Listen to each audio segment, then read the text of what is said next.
immediately right now. We have got to defeat Donald Trump.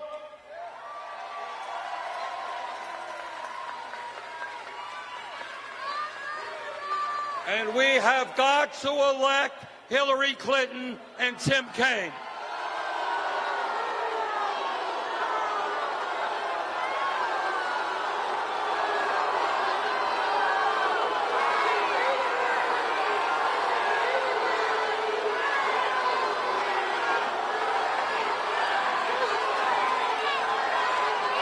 Brothers and sisters,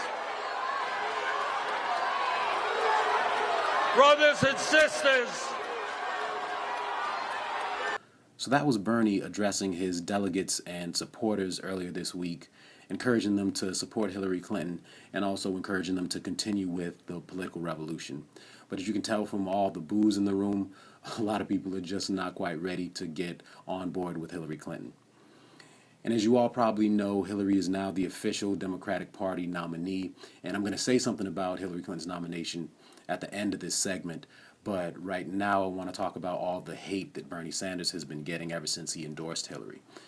Now, there are a lot of disappointed and disillusioned people out there, understandably so. But some of Bernie's diehard supporters are going a little far. Some going so far as to call the man a sellout. Come on, please.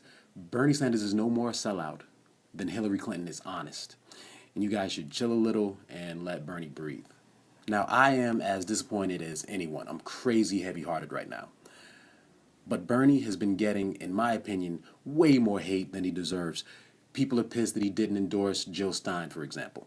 Now, I think Jill Stein is the best candidate left. She's principled, she's smart, she's an incredible woman, but she cannot win. And endorsing her would have meant nothing. It would have meant absolutely fuck all. Now, I watched Bernie Sanders given the motion to name Hillary Clinton the nominee a couple of nights ago, and I was disgusted. After what this party did to him, for him to be the one to have to name her as the nominee?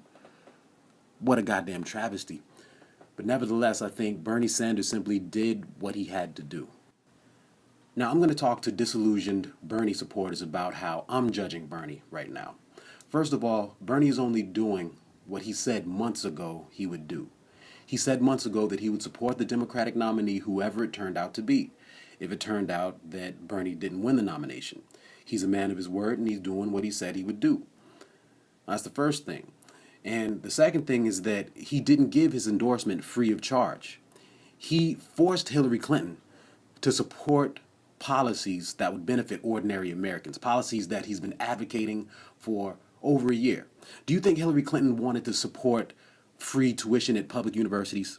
Do you think she wanted to support a public option after she'd taken all that money from the healthcare industry? Hell no, she didn't want to do that. Bernie Sanders forced her to do that, and he gave her his endorsement in exchange. Also, Bernie's not bullshitting when he talks about the most progressive Democratic Party platform that we've seen. There's language in the platform that supports the $15 minimum wage, paid family leave, abolishing the death penalty, body cameras for police, reinstatement of Glass-Steagall, etc.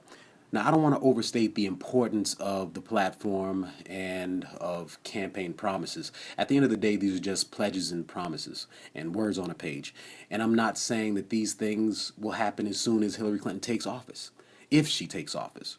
I don't even know that these things would be priorities for a Hillary Clinton administration, but it's not insignificant, however, that the Democratic Party and Hillary Clinton are on record as having pledged support for these policies that benefit you and me rather than her corporate donors.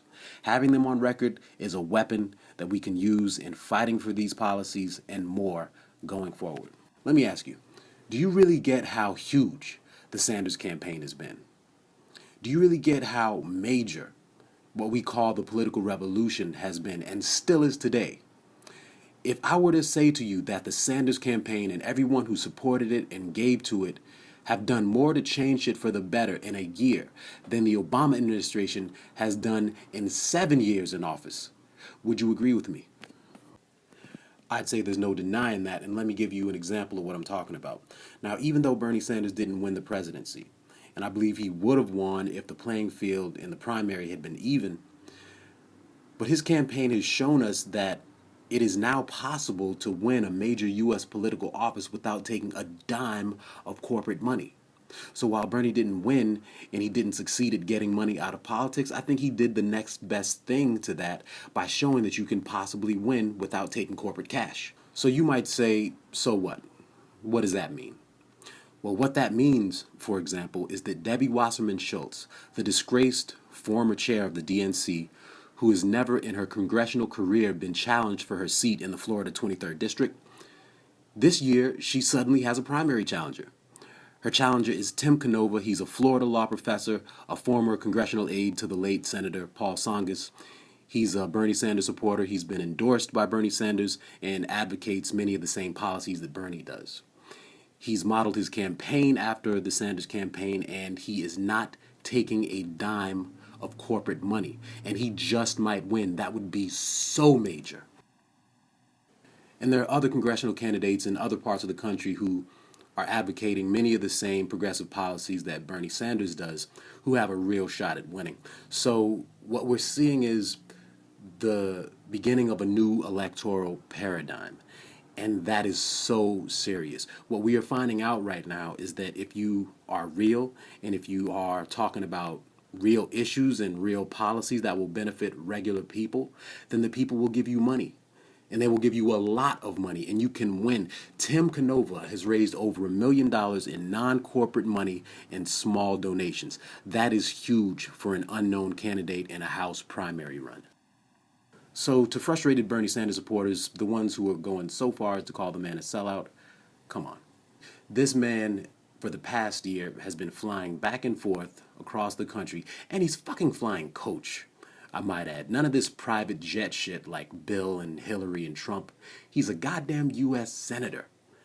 And until he started getting Secret Service protection, the motherfucker was flying coach. You gotta put some major respect on his name just based on that alone.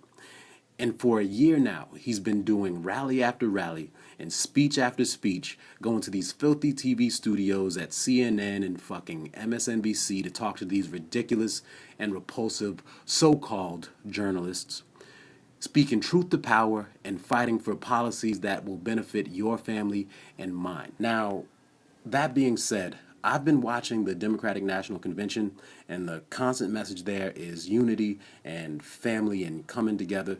The message, in the words of the late, great Rodney King, has been, can't we all just fucking get along?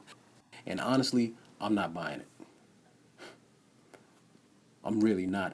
There is something very, very wrong. There's a gigantic elephant in the room, which is that Hillary Clinton is not the legitimate nominee of the Democratic Party, and that is undeniable. We know that for a fact. We know that for a fact based on the leaked DNC emails that the Democratic primary was completely fabricated, it was false, it was a complete fucking fraud. And you know what is so ironic? Let me ask you, which mainstream media outlets have been the ones reporting on the DNC email situation and the convention and actually acknowledging the real gravity of the situation? Which ones? It's been Fox News and Rush Limbaugh and Mike Huckabee, these morons. It's been the conservative media. Now, I know that they're only reporting semi-honestly about this thing because corruption on the left helps to distract from the corruption on the right, and from the fucking simpleton that they nominated, Donald J. fucking Trump. And of course they sprinkle a bunch of lies in there too.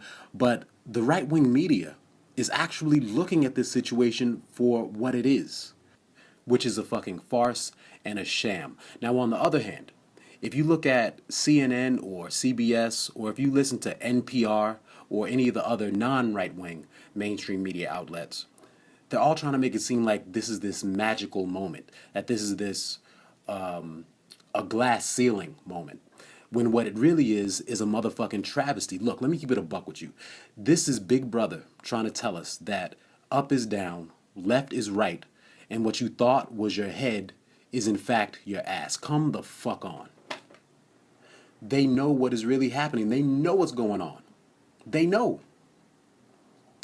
And they think that we have no fucking clue whatsoever. They think that we're suckers. Anyway, I'm curious to know you guys' opinions, so message me, comment, also rate this video and subscribe to The Radical Report, and I'll respond to some of your comments in a later segment.